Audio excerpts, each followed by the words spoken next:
Bismillahirrahmanirrahim. Assalamualaikum warahmatullahi wabarakatuh. Perkenalkan, saya Afsi, orang bodoh dan gila dari negeri ini. Izinkan saya untuk melanjutkan pembahasan tentang hadis Arba'in Nawawi. Disclaimer dulu, apa yang saya sampaikan di video ini adalah pembahasan dari apa yang telah saya pahami dari hadis ini. Jadi pembahasan ini bersifat sangat subjektif. Oke, kita mulai masuk ke isi dari hadis ke-18. Judulnya adalah bertakwa kepada Allah. Nah, kita mulai dari sejarah atau bahasan hadisnya.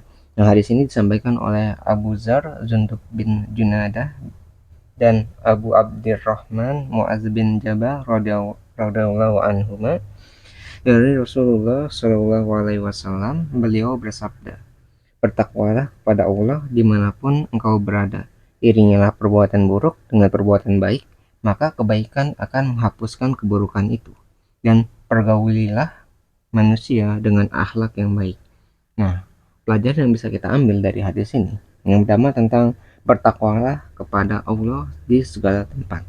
Nah, takwa itu adalah menjalankan perintah dan menjauhi larangan. Jadi kita ketika kita hidup ini, kita tuh berusaha melaksanakan apa yang diperintahkan semampu kita dan menghindari segala larangan yang ada. Jadi kita berusaha semaksimal mungkin untuk menahan diri untuk tidak melakukan hal-hal yang terlarang yang tidak boleh dilakukan oleh Allah gitu. Karena itu telah menjadi larangannya. Jadi kayak kalau kita kan ngikutin hukum ya di suatu negara. Nah, hukum itu kan ada yang dibolehkan, ada yang tidak dibolehkan gitu. Kan seperti itulah simpelnya. Nah, Allah juga punya hukum-hukum seperti itu. Apa yang diperintahkan kita jalankan semampu kita, dan apa yang dilarang kita hindari gitu. Seperti itu.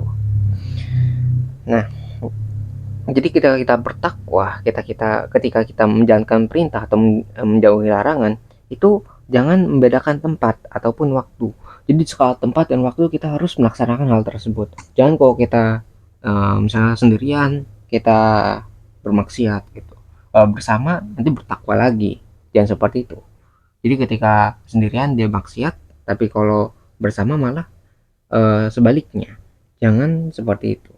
Jadi kalau bersendirian kita bertakwa, dan ketika kita bersama orang lain atau sedang berkumpul kita juga bertakwa. Jadi bersama di semua tempat, tidak mengenal waktu dan tempat. Jadi tidak membedakan, atau saat kita beribadah kita khusyuk beribadah gitu, serius gitu beribadah. Tapi kalau kita kerja malah sebaliknya, malah kita malas-malesan, nggak serius, terus malah malas-malesan gitu. Jangan seperti itu. Kalau kita bertakwa itu di skala tempat. Jadi ketika kita mau bekerja, kita niatkan, ya Allah, saya niatkan bekerja ini untuk berjihad di jalanmu. Jadi nanti uang yang dihasilkan dari ini untuk menghidupi keluarga. Keluarga yang baik, keluarga yang berkecukupan, itu akan lebih mudah untuk menerima hidayah.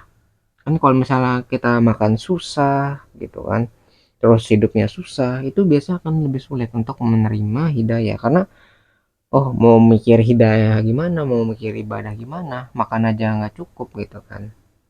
Jadi terkadang kemiskinan itu lebih dekat kepada kekufuran, karena kita akan sulit untuk bersyukur ketika kita miskin. Tapi kalau kita sudah mendapat nikmat, itu akan lebih mudah. Misalnya makan enak kan, bersyukur enak. Kalau ada makanan nih, ada makanan, ya Allah makasih ada makanan gitu kan, kita bisa bersyukur atas makanan. Ada baju bagus atau pakaian yang layak pakai, kita bisa bersyukur atas hal tersebut.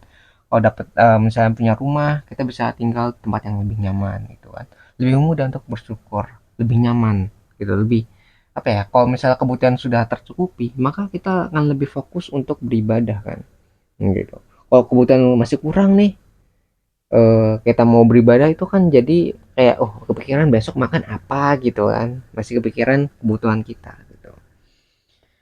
Jadi kita harus bertakwa saat bekerja ataupun saat beribadah. Kita harus tidak mengenal tempat dan waktu bertakwa itu.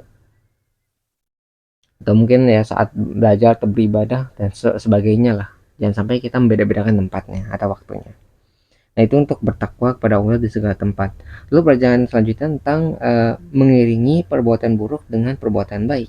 Nah, yang maksud dengan mengiringi perbuatan buruk dengan perbuatan baik itu bukan berarti kita kalau kita habis perbuatan buruk kita tambal dengan yang baik gitu. Tambal yang baiknya itu bagaimana caranya?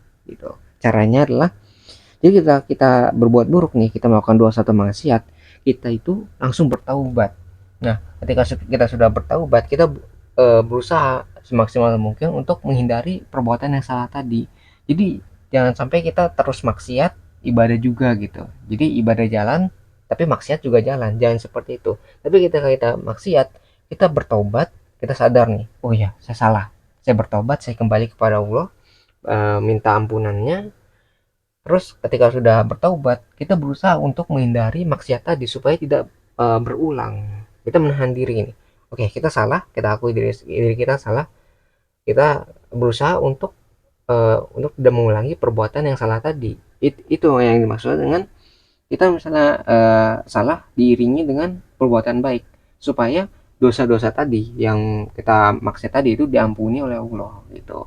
Jadi kita habis salah berbuat dosa nih, kita taubat, mau diampuni, lalu setelah bertaubat kita tidak mengulangi apa yang kita lakukan yang salah tadi ya, perbuatan yang salah tadi gitu. Terus kita tuh harus bisa berusaha ya untuk menyibukkan diri dengan kebaikan supaya kita itu terhindar dari perbuatan maksiat. Maksudnya gimana nih? Misalnya gini, di kehidupan kita tuh 24 jam kan, apa aja 8 jam itu adalah waktu tidur, jadi 16 jam itu adalah 16 jam waktu yang efektif untuk kita beraktivitas. Nah, apa aja 16 jam ini awalnya kita gunakan untuk maksiat, jadi setiap hari kita gunakan waktu hidup kita, beraktivitas kita untuk maksiat itu 16 jam.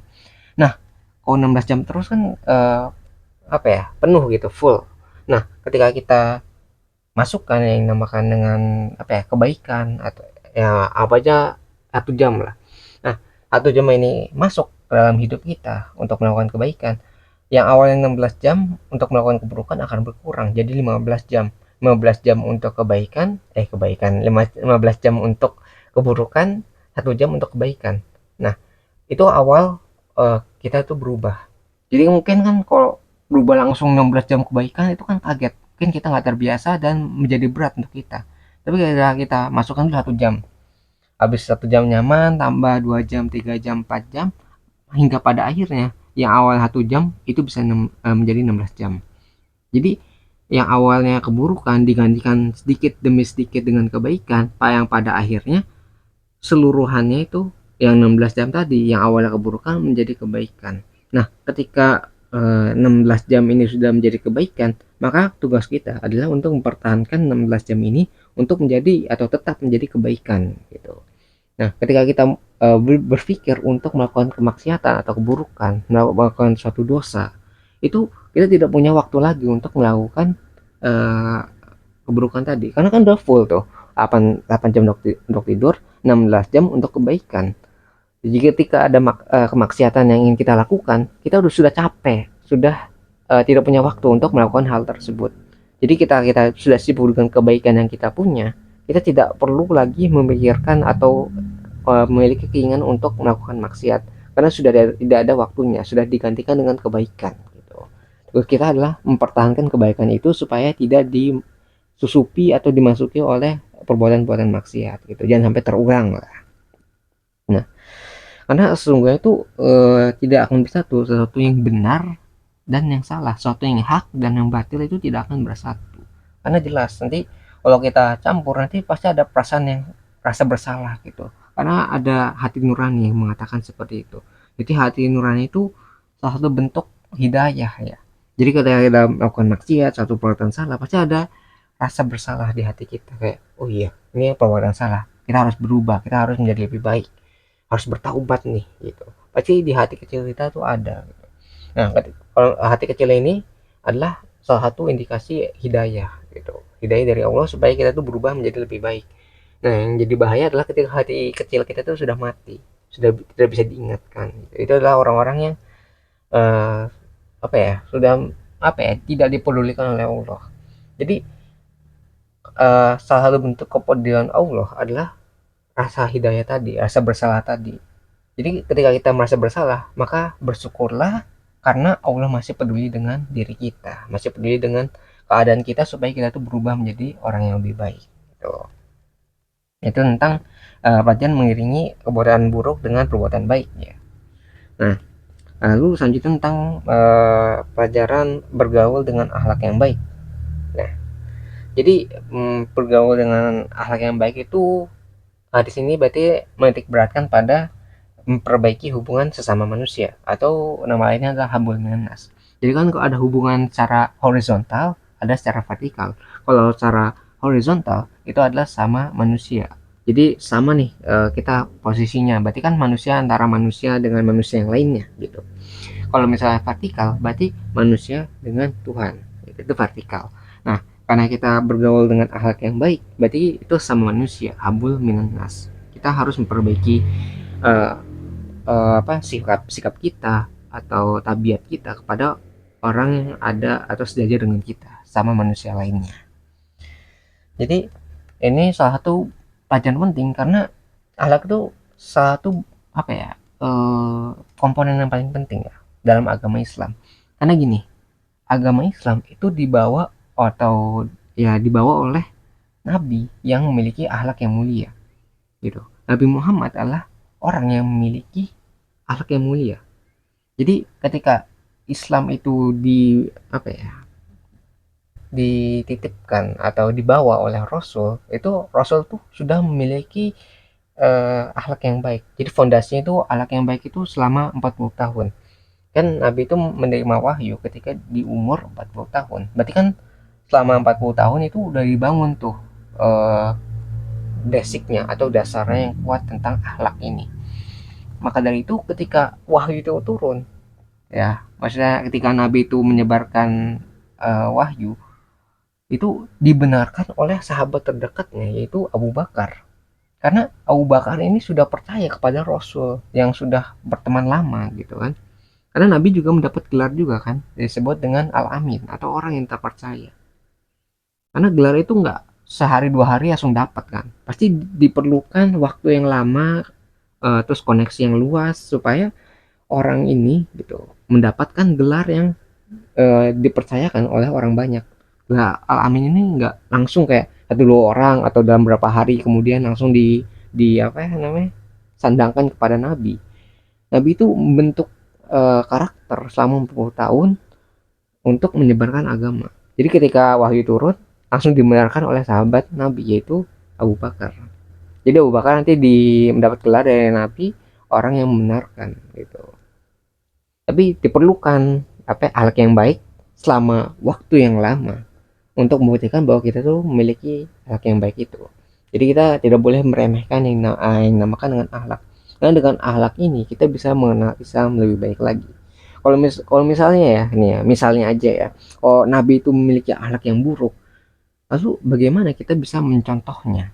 Atau kita bisa percaya dengan Islam yang ngebawa aja buruk, gimana kita mau percaya sama Islam? Bayangin aja seperti itu. Jadi akhlak itu salah satu bentuk atau kayak mata uang lah yang universal. Ketika dia baik, maka kemungkinan apa yang dibawa juga menjadi suatu kebaikan. Gitu. Jadi kalau akhlaknya buruk, maka akan sulit kan untuk menyampaikan kebaikan. Bayangin aja kalau ada orang mencuri, suka mabuk-mabukan, terus dia berceramah gitu. Itu kan akan sulit untuk diterima karena orang yang ngebawa itu orang yang kurang baik misalnya. Tapi kalau orang yang baik gitu kan, orang yang suka misalnya suka ke masjid, suka baca Al-Quran, tadarus gitu. Ketika dia menyampaikan sesuatu, eh, ketika dia menyampaikan sesuatu, dia akan lebih mudah untuk diterima karena dia telah melaksanakannya, setelah melakukannya, dan dia itu memiliki akhlak yang baik juga gitu. Misalnya ketika dia berkomunikasi, dia nggak kasar, ngomongnya sopan santun, menggunakan kata-kata yang tidak menyakiti orang lain gitu kan. Ketika dia berkomunikasi, itu akan lebih mudah untuk diterima gitu. Jadi akhlak itu bukan merupakan komponen yang sangat penting dalam agama Islam. Jadi kita jangan sampai eh, apa ya memiliki akhlak yang buruk lah gitu. Jadi akhlak itu digunakan sebagai perantara untuk menyampaikan kebaikan. Kalau misalnya agama ini baik, maka akhlaknya juga harus baik gitu. Kalau misalnya orang yang punya akhlak buruk menyampaikan sesuatu yang baik, kan nggak bakalan percaya juga, kita akan sulit untuk diterima gitu. Nah, mungkin kita masuk ke bagian selanjutnya tentang pesan dan kesimpulan. Nah, hadis ini mengajarkan kita untuk bertakwa dimanapun kita berada, saat sendiri maupun bersama, di segala situasi, saat senang maupun sedih. Karena Allah Maha Mengetahui dan selalu bersama orang-orang yang bertakwa. Lalu iringilah perbuatan buruk dengan perbuatan baik, seperti bertaubat kepada Allah supaya dosa dari perbuatan buruk bisa diampuni oleh Allah. Dan kita juga harus menjaga hubungan sesama manusia atau habul minan nas dengan akhlak yang baik, supaya kita bisa membawa sesuatu yang baik juga gitu. Ataupun ketika hubungan habul minan nas atau hubungan sama manusia itu baik, kita akan lebih mudah untuk mengenal penciptanya, yaitu Allah Subhanahu wa taala. Nah, mungkin sekian ya pembahasan pribadi saya yang bisa saya sampaikan mengenai hadis ke-18 dari buku Arba'in Nawawi. Sebelum saya akhiri, saya ingin menyampaikan bahwa jika ada kebenaran di video ini, maka itu semua bersumber dari Tuhan Yang Maha Kuasa. Dan jika itu mengandung banyak kesalahan ataupun kekurangan di video ini, maka itu semua bersumber dari diri saya pribadi. Di channel kita juga ada moto, jangan dipercaya, jangan didengar, lakukan segala pilihan, dan selalu buktikan bahwa pendapat saya salah. Lalu jelaskan di mana letak kesalahannya. Saya menunggu jawaban Anda, wahai orang-orang pintar dan waras di luar sana, karena orang yang bodoh dan gila ini sangat membutuhkan bantuan kalian. Terima kasih bagi yang sudah menyimak videonya, semoga bisa bermanfaat. Saya akhiri dengan kalimat wassalamualaikum warahmatullahi wabarakatuh. Saya Afsi, pamit undur diri, kita ketemu lagi di pembahasan selanjutnya, insya Allah.